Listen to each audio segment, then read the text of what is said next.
dahil tayo ang principal, dahil nandito sa atin ang authority ng gobyerno, pwede man natin ibigay yung authority sa ating mga hinahalal, yung mga elected officials natin, pwede din natin kunin ang mandato.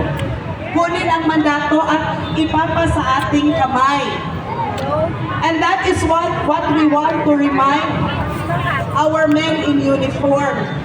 When the time comes that the people of the Philippines withdraw their support from their elected officials, who will you choose? Sino ang pipiliin nyo? Utang ng loob, piliin nyo ang bayan. Piliin nyo ang Pilipino. Please choose us. If you protect us, we will protect you. Amen. Yun lang po. Salamat. Maraming salamat, Atty. At ngayon naman, bago po natin magsalitain ang susunod na magsasalita, nais ko pong bigyan ng pagkilala ang lahat ng mga organisasyon nandito kasama natin ngayon. Palakpakan po natin ang OFW Global Movement! Palakpakan po natin ang Filipino Guerrilla Forces! Palakpakan din po natin ang Inday Sara Cares!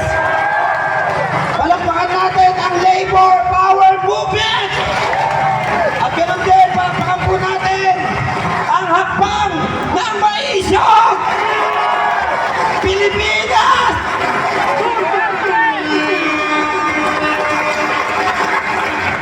At ngayon naman, bigyan po natin ang pagkakataon ng ating kababayan, nagbiyahe pa ho ito mula Bicol. Palakpakan po natin ang ating kasama. Magandang gabi po sa inyong lahat. Ako po, galing pang Bicol, si Melvin from Camarines Sur. Ako po ay pumunta dito para magkaisa. At gusto kong maipabot sa administrasyon ang kailangan natin, ang hustisya. Ang sa akin lang, dapat